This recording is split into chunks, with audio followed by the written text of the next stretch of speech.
Pemirsa, Anda masih di Anyus Pagi bersama saya Smetania dan rekan saya Reza Siregar, dan demikian tadi adalah berita pilihan dalam Anyus Pagi hari ini. Kini kita ke informasi berikutnya, pemirsa. Presiden Joko Widodo menggelar rapat terbatas terkait rencana kerja pemerintah, nota keuangan dan juga RAPBN tahun 2025. Ya, Jokowi berharap RAPBN 2025 dapat mengakomodasi seluruh program Presiden terpilih Prabowo Subianto. Sejumlah Menteri Kabinet Indonesia Maju hadir dalam rapat terbatas di Istana Kepresidenan Jakarta. Di antaranya Menko Perekonomian Airlangga Hartarto, Menteri Keuangan Sri Mulyani, dan Menteri Pertahanan Prabowo Subianto. Dalam pengantarnya, Presiden Jokowi ingin RAPBN 2025 bisa mengakomodasi seluruh program Presiden terpilih Prabowo Subianto dengan baik. Namun Jokowi mengingatkan agar waspada terhadap resiko perlambatan ekonomi dunia yang dipengaruhi kebijakan suku bunga dan panasnya suhu geopolitik.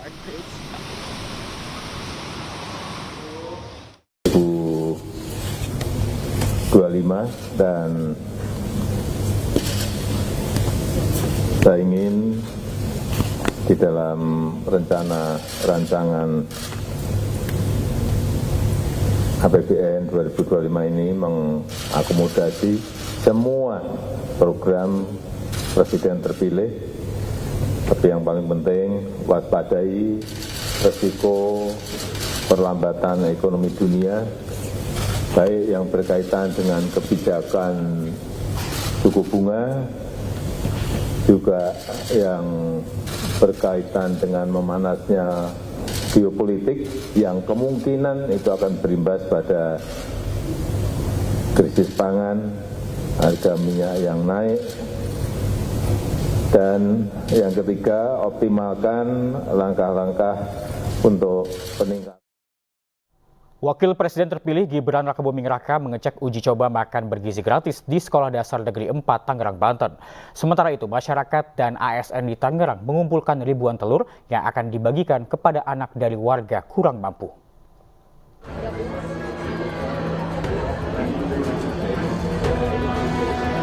Gibran Rakabuming Raka meninjau kegiatan uji coba makan bergizi gratis di SDN 4 Tangerang, Banten, Senin siang. Paket makanan yang diberikan kepada para siswa diantaranya nasi, lauk, sayur, buah, dan susu seharga Rp15.000 per porsi. Menurut Gibran, harga makan siang bergizi di tiap daerah bisa berbeda-beda. Gibran mengaku sudah 2 minggu berada di Jakarta untuk mengecek uji coba program yang ia gaungkan saat kampanye Pilpres lalu. Kalau kemarin kan dibarengkan, nah ini atas usulan, masukan dari orang tua, ahli gizi, susunya diberikan di jam istirahat pertama ya Pak ya. Jadi ada jeda antara susu dan makan siang. Lalu kemarin juga banyak sekali masukan dari para pemerhati lingkungan terkait packaging. Nah ini packagingnya mereka pakai apa? Bawa kayak bekel gitu ya. Jadi nanti bisa dicuci, besok dibawa lagi. Jadi tidak ada plastik. Untuk kali ini harganya berapa? Sama. 15.900 sudah sama susu. 15 pas ya Pak ya, 15 pas tuh. Jadi teman-teman media memang di tiap daerah kemungkinan harganya lain. Tapi kita pastikan kebutuhan gizi, nutrisinya di tiap hari itu tercapai.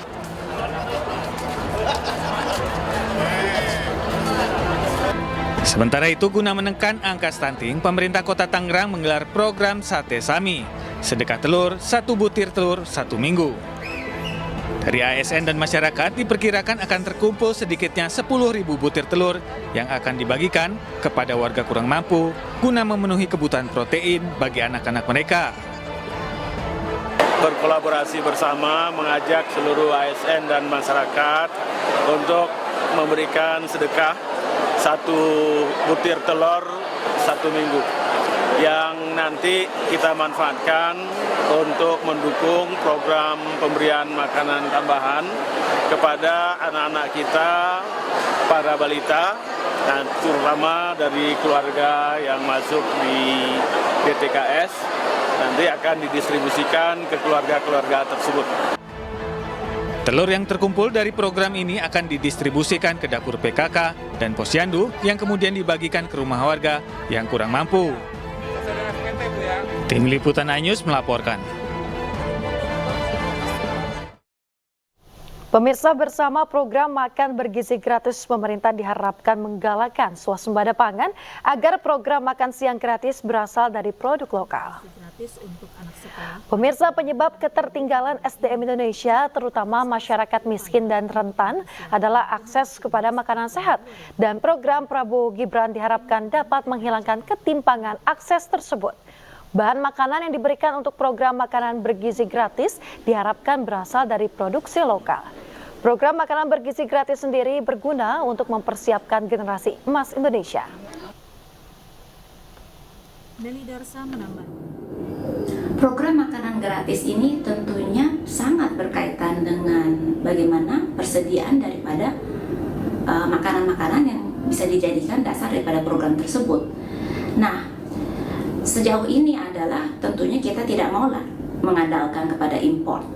Dan bahkan kita memang harusnya menggalakkan supaya swasembada pangan menjadi prioritas pertama juga. Dan utamanya adalah bagaimana kita juga belajar untuk benar-benar makan dari apa yang tumbuh di tanah kita sendiri. Ketua Umum PSI Kaisang Pangarep tegaskan akan menemani istri kuliah di Amerika Serikat. Keputusan ini sekaligus menimbulkan pertanyaan akan nasib Kaisang di Pilkada 2024 ini. Sementara itu, Senin sore Kaisang memberikan surat rekomendasi kepada 13 bakal calon kepala daerah untuk berlaga di Pilkada serentak.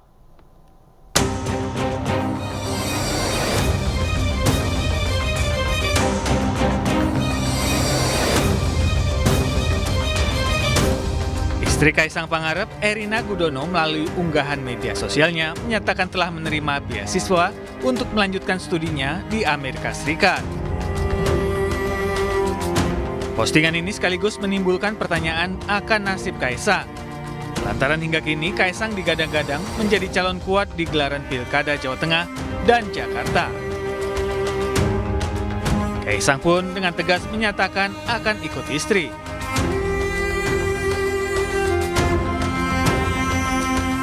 Keputusan Kaisang untuk tetap ikut pilkada atau tidak akan dikeluarkan sebelum masuk tahap pendaftaran, yaitu akhir Agustus 2024.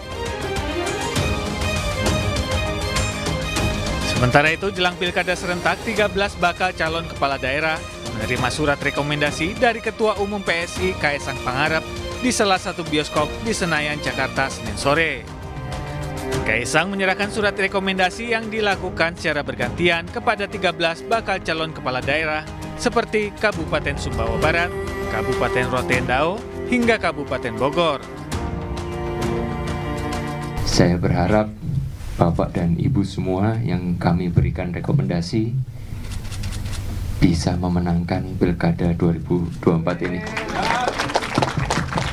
Dan kita tahu dari beberapa survei bahwa kepuasan publik terhadap kinerja Pak Jokowi di Kabupaten Bogor cukup tinggi. Sehingga dukungan dari PSI, tentu dukungan dari Mas Kaisang tidak bisa terlepas dari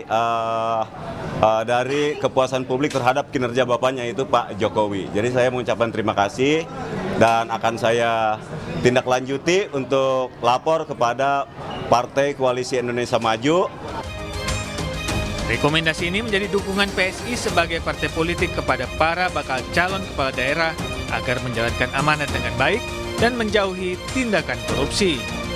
Tim Liputan iNews melaporkan. Pemirsa, dukungan Golkar untuk Deddy Mulyadi di Jawa Barat sekaligus memuluskan langkah Ridwan Kamil di Pilkada Jakarta. Kang Emil diprediksi bisa melawan dominasi Anies Baswedan dan juga Basuki Cahayapurnama.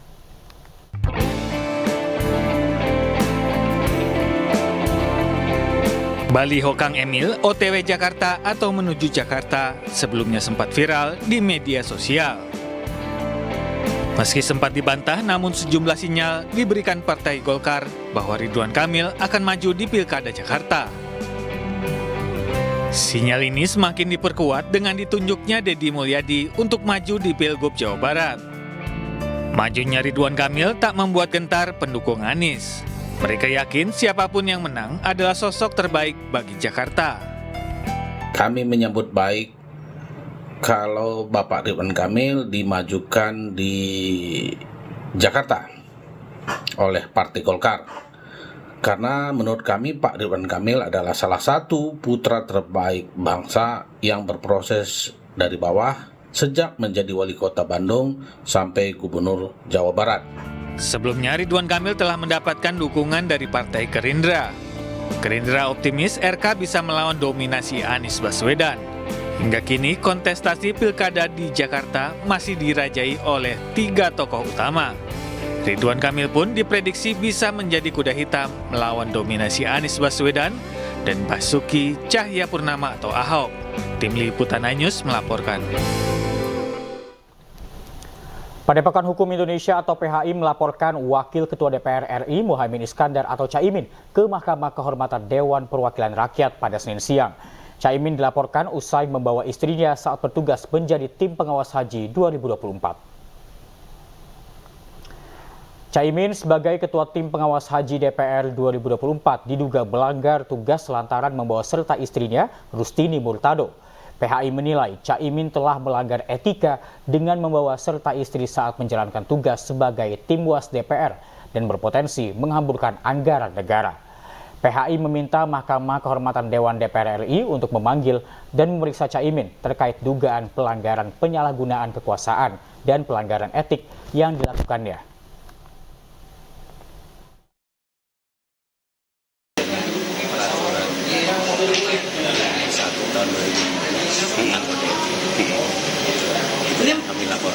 Laporkan siapa sih? Wakil Ketua DPR. Kenapa Mas kok bisa dilaporin ini? Ada indikasi dari mana indikasinya? Indikasinya mengikutsertakan istrinya dalam pemilihan.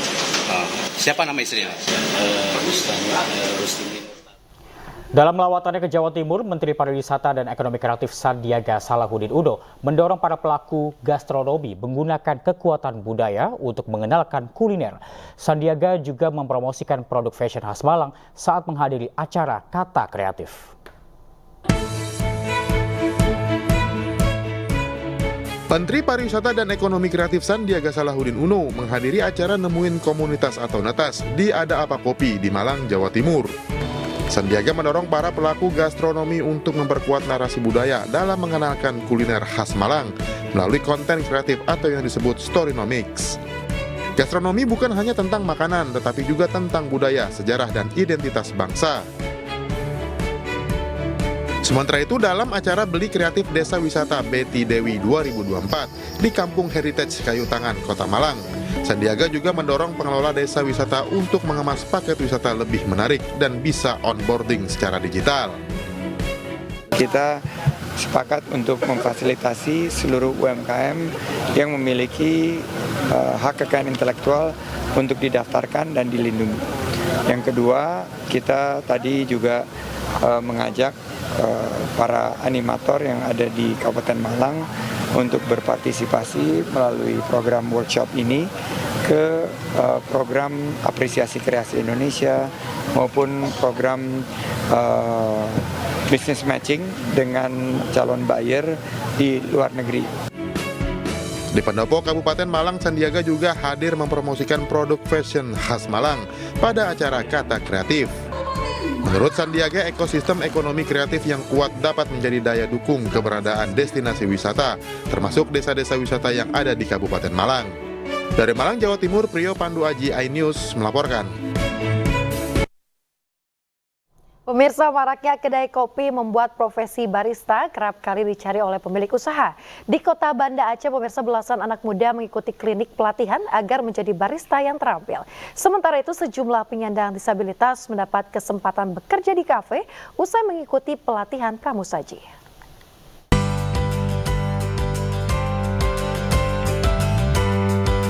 Sebanyak 12 barista mengikuti pelatihan guna meningkatkan keterampilan yang diinisiasi amanah di Balai Pelatihan Vokasi Produktivitas Banda Aceh.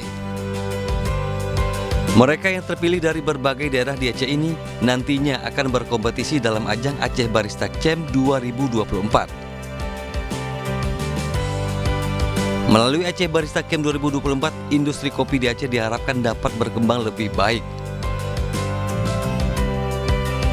Keberadaan barista yang berkualitas diyakini akan semakin mengangkat citra kopi khas Aceh di tingkat nasional hingga internasional. Kembangkan bakat dan potensi disabilitas, 5 penyandang disabilitas terpilih berkesempatan bekerja di kafe usai mengikuti pelatihan pramusaji. Sebelumnya pelatihan pramusaji amanah diikuti puluhan peserta pada tanggal 29 Juli hingga 1 Agustus 2024. Dalam pelatihan itu, para penyandang disabilitas mendapat berbagai materi tentang pelayanan di kafe, serta diedukasi tentang kopi gayo khas Aceh. Potensi para penyandang disabilitas ini bisa menjadi modal berharga bagi pemilik usaha untuk membangun citra kafe dan restoran mereka.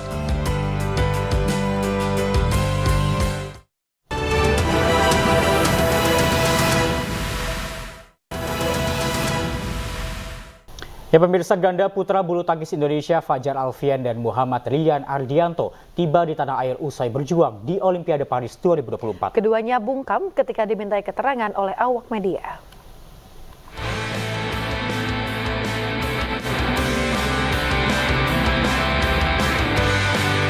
Ganda putra bulu tangkis Indonesia Fajar Alfian dan Muhammad Rian Ardianto tiba di tanah air pada Senin sore melalui Bandara Soekarno-Hatta Tangerang, Banten usai berjuang di Olimpiade Paris 2024. Mereka tiba bersama atlet dayung Indonesia, Lamemo. Kedatangan mereka disambut perwakilan NOC Indonesia, Kemenpora, serta Federasi. Perwakilan NOC Indonesia Richard Sambera dalam sambutannya mengapresiasi perjuangan para atlet yang membela merah putih di Paris. Kami selaku NOC, selaku Kemenpora dan Federasi juga tentunya memberikan apresiasi setinggi-tingginya bagi kalian, bagi atlet-atlet yang telah memberikan semua upayanya dalam kejayaan merah putih di sana. Sementara itu, selama prosesi Fajar Rian memilih bungkam. Bahkan setelah proses penyambutan, ganda putra Indonesia langsung meninggalkan bandara. Langkah Fajar Rian sendiri terhenti di perempat final Olimpiade Paris 2024 dan membuat mereka harus angkat koper lebih cepat. Dari Tangerang, Banten, Hasnugara, Aing News melaporkan.